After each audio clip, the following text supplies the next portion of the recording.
वसुंधरा राजे आज पहुंची थी और वसुंधरा राजे जब पहुंची थी तो तल्लीनता के साथ प्रेस वालों से बातचीत करते हुए नजर आई। मैं देख रहा था अपने लोगों से बातचीत करने का उनका एक तरीका होता है।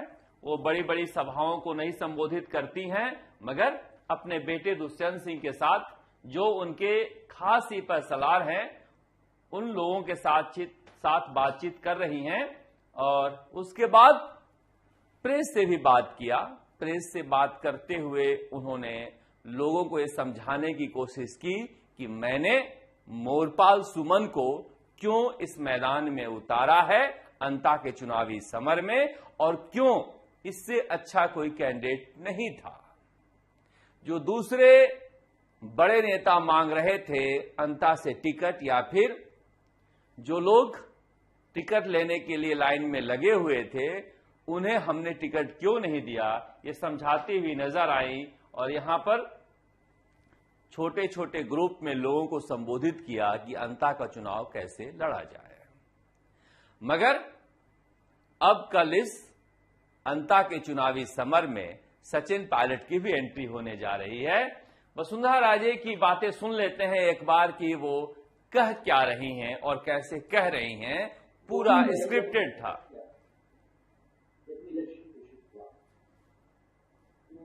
हमने जब पता किया लोगों की एक बहुत बड़े कट्टर मांग थी कि देख रही हैं, कुछ लिख कर लाई हैं। तो सबकी बातों को मानते हुए सब लोगों ने कहा, राजा साहब दुष्यंत सिंह जी को कह रही हैं, सांसद साहब नहीं, राजा साहब ने भी। तो वो सबको ध्यान में रखते हुए हम लोगों ने भी मोरपाल सुमन को और पूरी तरह से फर्स्ट टाइम पूरी तरह से लोकल पूरी तरह से एक्चुअली में पूरी तरह से लोकल हैं, मतलब अधूरे लोकल नहीं है। प्रमोद जैन भाया की तरह या फिर कंवरलाल मीणा की तरह या फिर नरेश मीणा की तरह, ये पूरी तरह से लोकल है, ये समझाने की कोशिश कर रही हैं।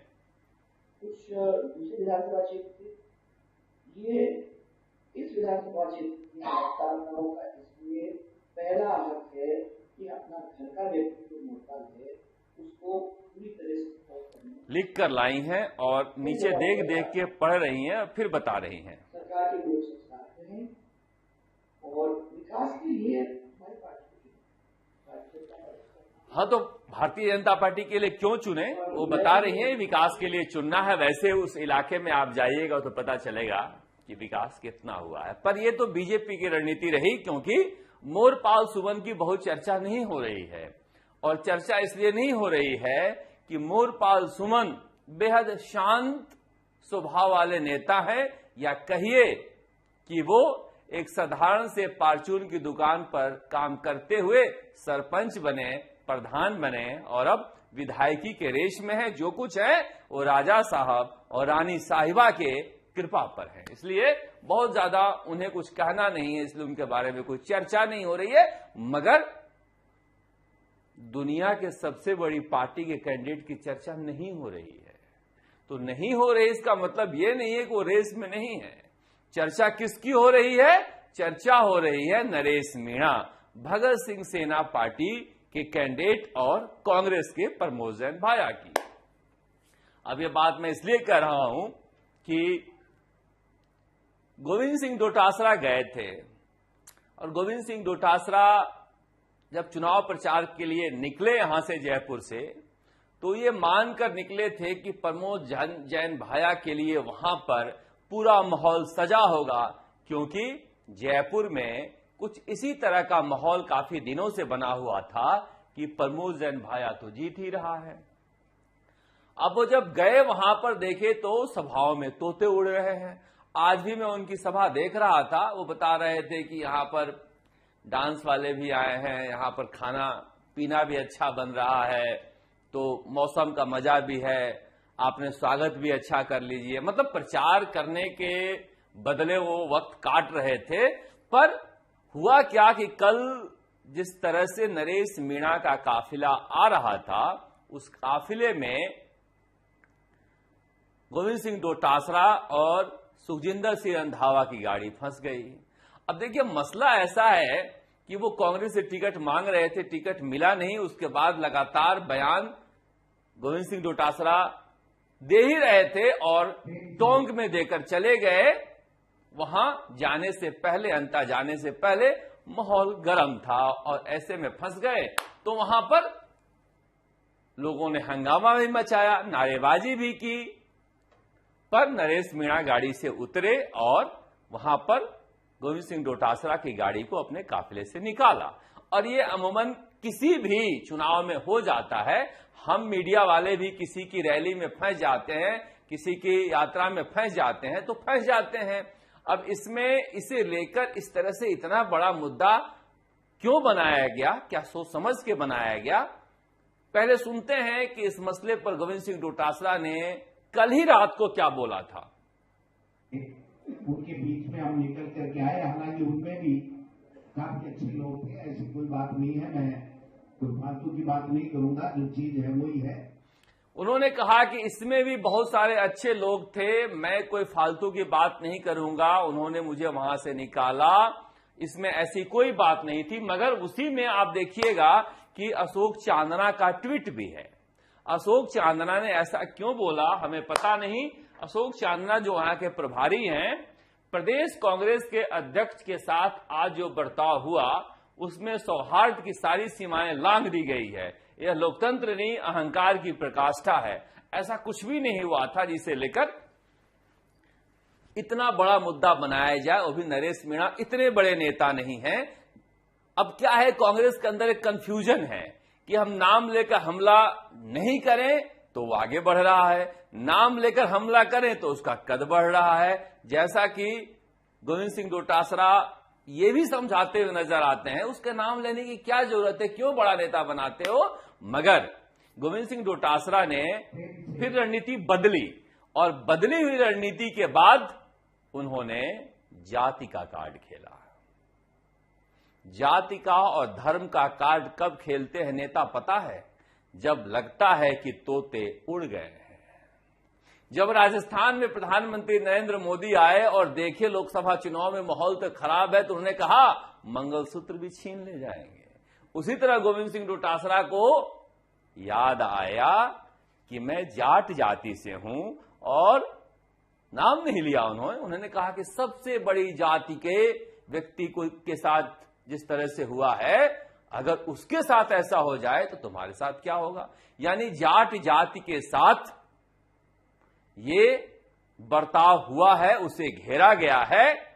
मुझे लगता है कि ये राजनीतिक फ्रस्ट्रेशन, पॉलिटिकल फ्रस्ट्रेशन की प्रकाष्ठा थी जो गोविंद सिंह डोटासरा ने बात कही जाति को लेकर।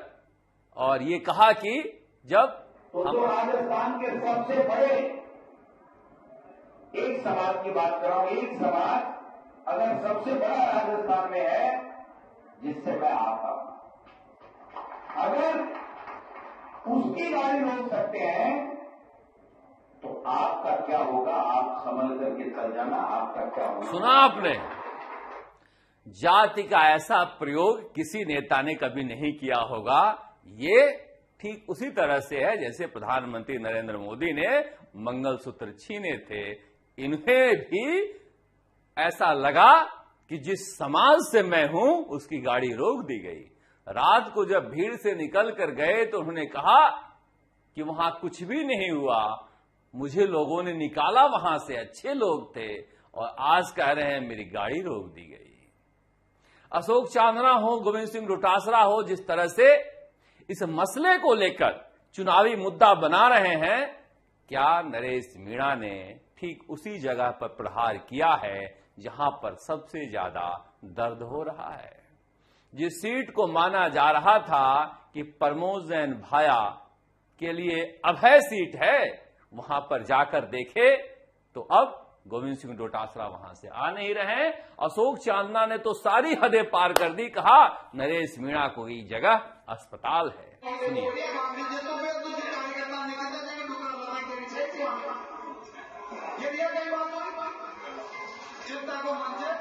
लोकतंत्र सर्वोधिकार है, अपना मन से वोट देगा, अपना मन से काम करेगा।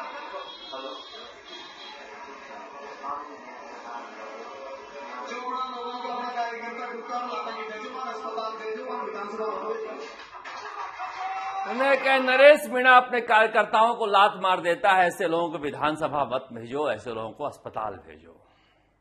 अब देखो कौन कैसा क्या बोल रहा है। नरेश मीणा को तो जो बोलना है वो बोल ही रहे हैं, उनकी जुबान पर तो कौन ताला लगाए, मगर अशोक चांदना जिस तरह से नरेश मीणा को अस्पताल भेजने लगे हैं, मैं बार बार कह रहा हूं कि कांग्रेस को लग रहा है कहीं तीसरे स्थान पर जा रहे हैं क्या। ये मैंने कल भी कहा था कि कांग्रेस अब अपना आखिरी हथियार निकालेगी, भय और डर, कि नरेश मीणा से डरो और मुझे वोट दो, क्योंकि वो आ गया तो तुम्हें परेशान करेगा। नरेश मीणा ने भी अपनी राजनीतिक चाल को बदला है और वो लोगों से पूछ रहे हैं कि बताओ तुम्हारे इलाके में आज तक फसल बीमा योजना नहीं आई, मुझे गुस्सा नहीं होना चाहिए, पब्लिक कह रही है जरूर होना चाहिए।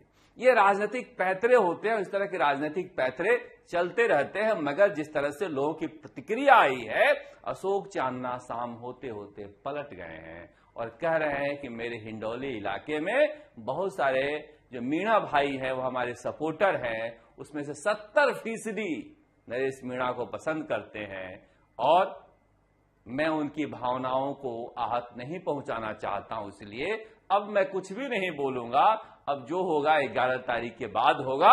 मगर वो जानते हैं कि बहुत कुछ 2 दिनों में वो कर गुजरे हैं।